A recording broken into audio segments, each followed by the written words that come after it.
Hello everyone and very welcome to the class. In today's class we are going to discuss the syllabus of Unit 6 Part 2. Unit 6 में 5 अलग अलग parts हैं, तो 1 and 2 first और second part को हम discuss कर चुके थे, जिसमें पहला पार्ट था इकोनॉमिक ज्योग्राफी और दूसरा पार्ट था एग्रीकल्चरल ज्योग्राफी। तीसरी पार्ट को आज हम डिस्कस करेंगे जिसमें इंडस्ट्रियल है, फिर ट्रांसपोर्ट है और फिर लास्ट में रीजनल ज्योग्राफी। तो आज के क्लास में 3 अलग अलग यूनिट्स के सिलेबस को हम स्टडी करेंगे। ठीक है, चलिए शुरू करते हैं। पहला फर्स्ट यूनिट है इंडस्ट्रियल ज्योग्राफी यानी औद्योगिक भूगोल। औद्योगिक भूगोल में चैप्टर 1 क्या है? इंडस्ट्रीज का क्लासिफिकेशन।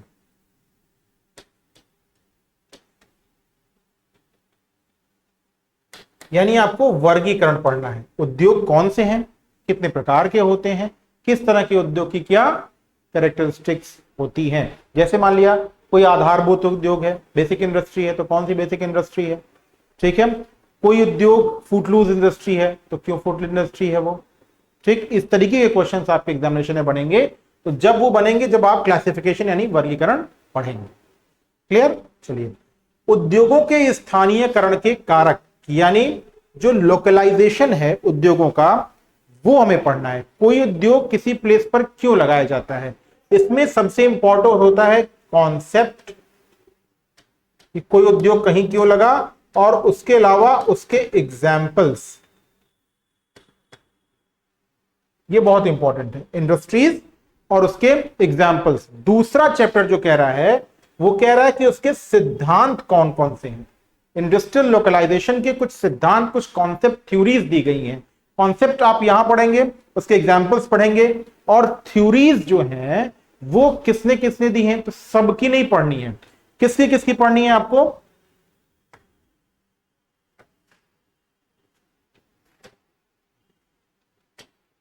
आपको किसकी किसकी थ्योरी पढ़नी है? पहली थ्योरी पढ़नी है आपको वेबर,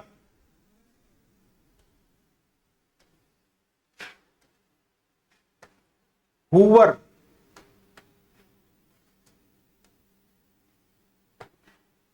उसके बाद ऑगस्टस लॉश, डीएम स्मिथ,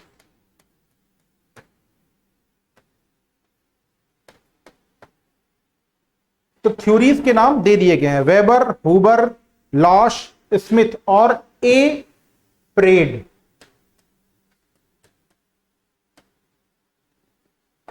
इतने लोगों की थ्योरीज आपको पढ़नी है, और किसके? इंडस्ट्रियल लोकलाइजेशन में। तो जब भी इंडस्ट्रियल लोकलाइजेशन पढ़िए सबकी पढ़ने की जरूरत नहीं है। आपको पढ़ना है वेबर, आपको पढ़ना है हूवर, आपको पढ़ना है ए प्रेड, आपको पढ़ना है ऑगस्टस लॉश, और आपको पढ़ना है डीएम स्मिथ के इंडस्ट्रियल लोकलाइजेशन की थ्योरीज। नेक्स्ट, फिर विश्व के औद्योगिक प्रदेश, इंडस्ट्रियल रीजन, बहुत इंपॉर्टेंट टॉपिक।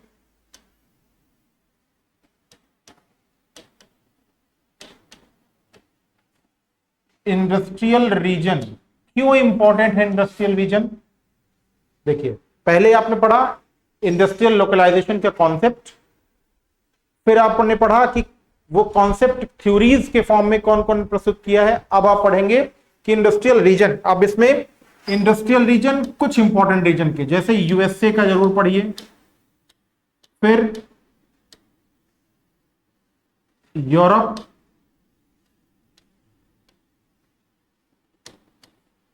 चाइना,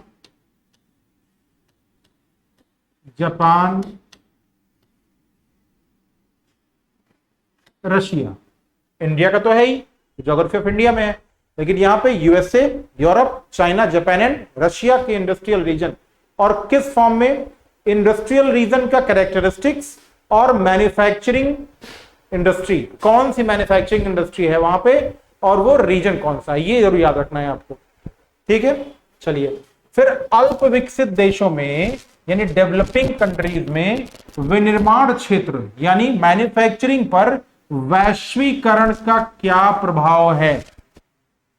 ध्यान दीजिएगा, अल्प विकसित देशों की बात कर रहा है, क्लियरली उसने लिख दिया इंपैक्ट ऑफ ग्लोबलाइजेशन ऑन किस पे, manufacturing sector in less developed countries. ध्यान दीजिए किस पे कह रहा है, अल्प विकसित देशों में, लेस डेवलप्ड कंट्रीज।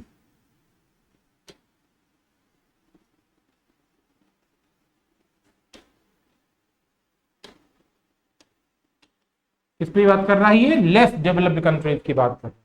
फिर टूरिज्म इंडस्ट्री, एक्सपोर्ट इंडस्ट्रीज में करंट सिनेरियो में टूरिज्म इंडस्ट्री बहुत इंपॉर्टेंट है, क्योंकि सभी देशों को कोई ना कोई कल्चरल और फिजिकल गिफ्ट नेचर ने प्रोवाइड करी है।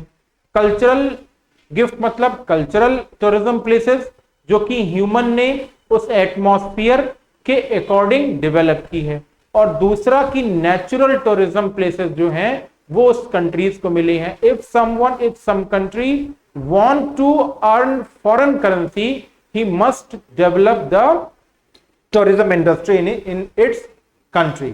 तो टूरिज्म इंडस्ट्री।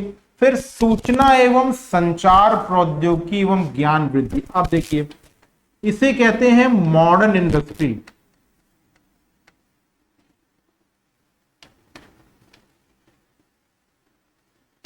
मॉडर्न इंडस्ट्री में जो आईसीटी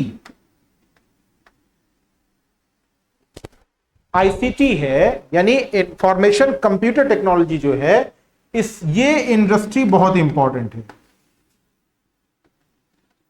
क्यों इंपॉर्टेंट है? क्योंकि सारे काम का एक कंपल्सरी कंपोनेंट हो गया है कंप्यूटर, और कंप्यूटर की डिमांड इतनी ज्यादा है, कंप्यूटर ऑपरेटर्स की डिमांड इतनी ज्यादा है, ऑपरेटर्स की डिमांड ज्यादा है। दैट्स वाई मॉडर्न इंडस्ट्री में आईसीटी इंडस्ट्री पढ़ना बहुत जरूरी है। सनराइज इंडस्ट्री के फॉर्म में आया, बिना किसी स्पेशल इंफ्रास्ट्रक्चर के इसे डेवलप किया जा सकता है, केवल शहर हो तो ये डेवलप हो जाएगा।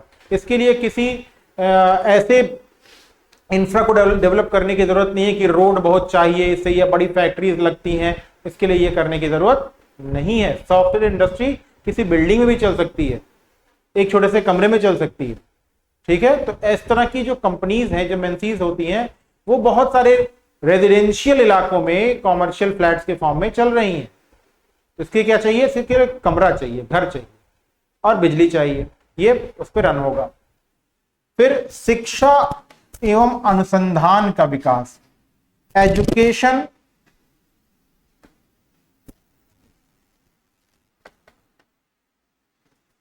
And research. Education and research modern era में शिक्षा और अनुसंधान एंड रिसर्च डेवलपमेंट। और किसके लिए, जब हम रिसर्च और डेवलपमेंट की बात करेंगे तो यहां पे टर्म यूज करेंगे, या ये कह सकते हैं कि यहां पे जो हम पॉइंट पढ़ेंगे वो पॉलिसीज पढ़ेंगे, policies and schemes specially in India. Bharat में पॉलिसीज और स्कीम्स हमें पढ़नी होगी जब हम रिसर्च और डेवलपमेंट की बात करेंगे।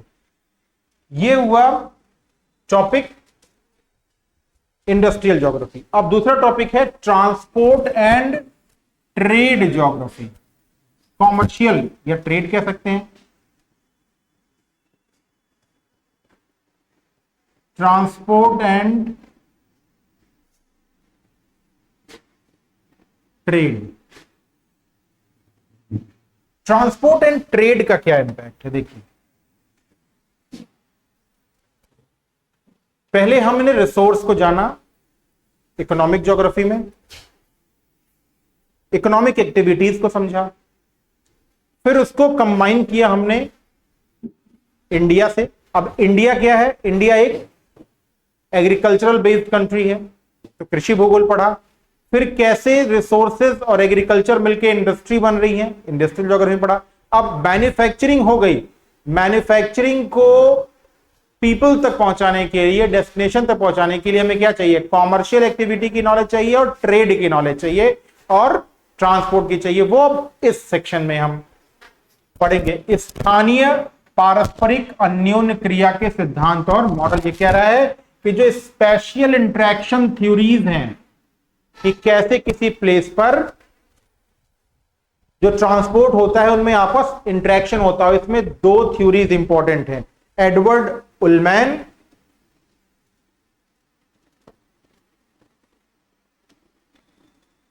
और M.E. हर्स्ट। एडवर्ड उलमैन और M.E. हर्स्ट, ये जो दो थ्योरीज हैं, एडवर्ड उलमैन और M.E. हर्स्ट, ये आपको पढ़नी है। देखिए एकदम लिख दिया है, एडवर्ड उलमैन की थ्योरी पढ़ी और M.E. हर्स्ट की थ्योरी पढ़ी। फिर उसके बाद फिर कह रहा है कि connectivity and accessibility measures and indices, कुछ मेजर्स हैं और इंडाइसेस हैं। किसके किसके इंडाइसेस पढ़ने हैं और मेजर्स पढ़ने हैं आपको? वो अभिगम्यता, एक प्लेस से दूसरे प्लेस तक जो कनेक्टिविटी है और एक्सेसिबिलिटी है उसके कुछ इंडाइसेस और मेजर्स होते हैं, वो आपको पढ़ने हैं। फिर स्थानीय प्रवाह मॉडल, यानी जो स्पेशियल फ्लो, एक प्लेस से दूसरे के प्लेस के बीच में जो फ्लो होता है उस फ्लो को स्टडी आपको करना है और इसके लिए आपको कुछ मॉडल्स पढ़ने हैं।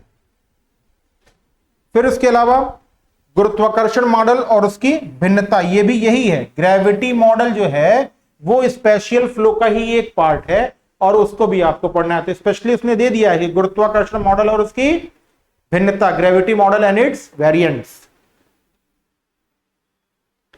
जब किसी मॉडल का नाम दे दे तो समझ जाइए बहुत इंपॉर्टेंट है, क्योंकि जब पेपर बनने को होता है तो सिलेबस मिलता है, उसमें बड़े बड़े जो नाम होते हैं क्वेश्चन वहां से बनने की प्रोबेबिलिटी सबसे ज्यादा रहती है।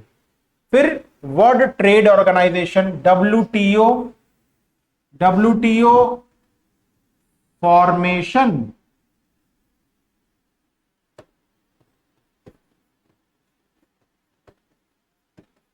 एक्टिविटी एंड WTO का एक्टिविटी करता है एंड मॉडर्न नीड। कभी कभी प्रश्न चिन्ह उठता है कि क्या इसका मतलब है, तो फॉर्मेशन एंड मॉडर्न नीड। वैश्वीकरण तथा उदारीकरण, globalisation and liberalisation and world trade pattern, या ऐसे इसको कह सकते हैं कि विश्व व्यापार पर वैश्वीकरण और उदारीकरण की प्रभाव क्या क्या पड़े हैं। इसमें थोड़ा सा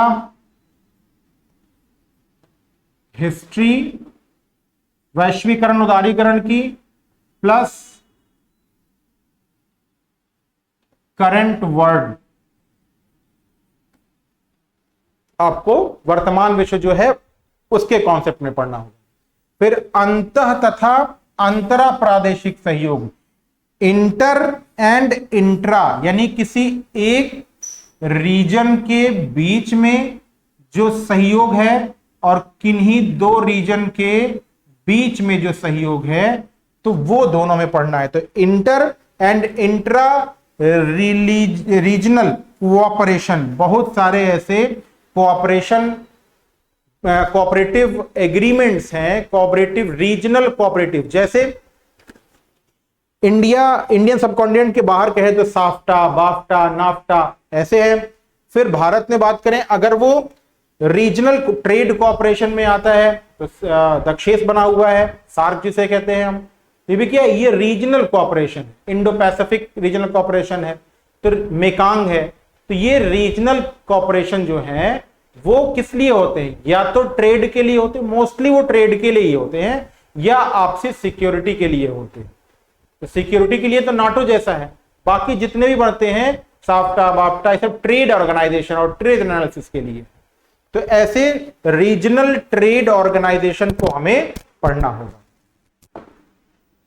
नेक्स्ट आप देखिए एक नया चैप्टर आ गया, थर्ड यूनिट में क्या है, अब रीजनल डेवलपमेंट। जब भी कभी प्रादेशिक विकास पढ़ेंगे तो प्रादेशिक विकास पढ़ने के दो इंपॉर्टेंट एस्पेक्ट्स हैं, नीड है।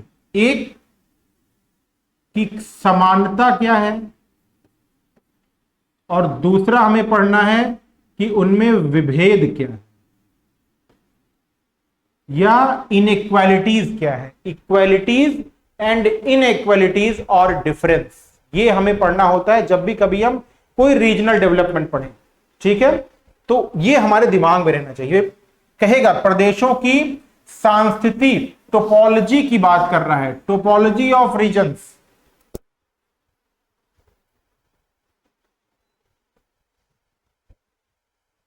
प्रदेशों की टोपोलॉजी, ठीक, भौतिक विशेषताओं और उनके संबंध।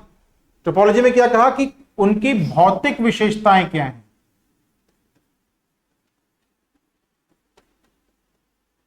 क्षेत्रों की भौतिक विशेषताएं और उनके संबंध यानी रिलेशन।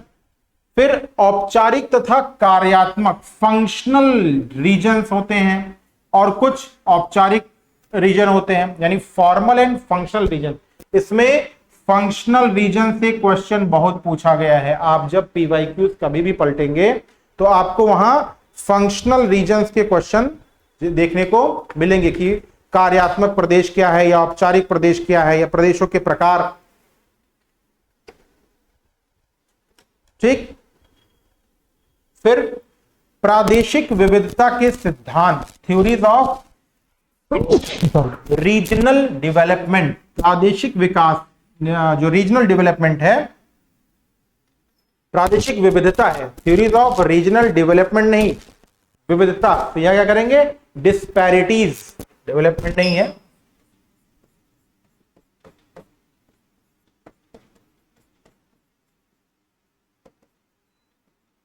डिस्पैरिटीज, विभिन्नता। तो मैंने कहा था ना कि इसमें समानता भी होगी और विभेद भी होगी। फिर अब अंडर डेवलप्ड और अल्प विकसित अधीन राष्ट्र का सिद्धांत, dependency theory of under development. अब जब ये लिखा था प्रादेशिक विविधता के सिद्धांत, तो उसमें कुछ थ्योरीज हैं, जैसे एल्बर्टो हार्शमैन, गुरनार मियर्डल और फ्राइडमैन।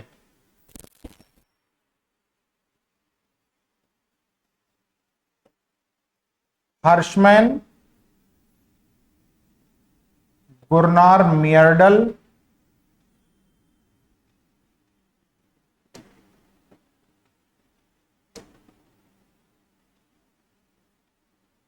और जॉन फ्राइडमैन।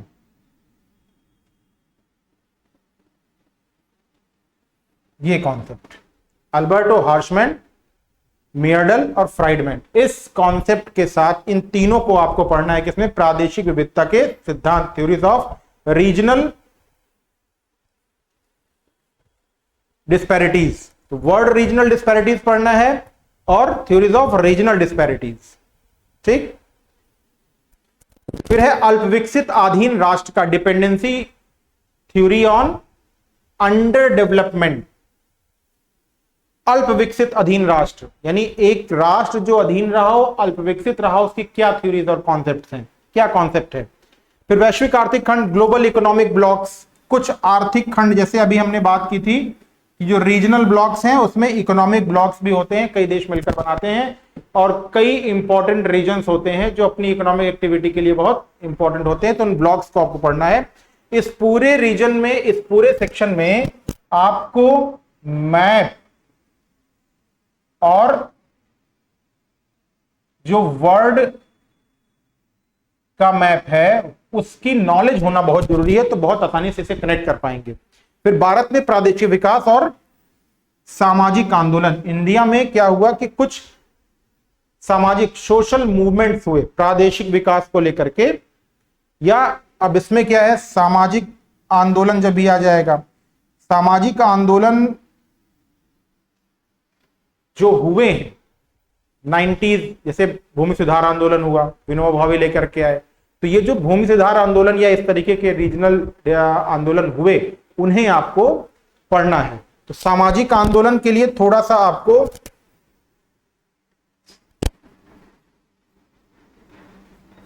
बुक अगर में ना मिले तो समाज शास्त्र में चले जाएंगे तो आपको यहां पर मिल जाएगा। वैसे भी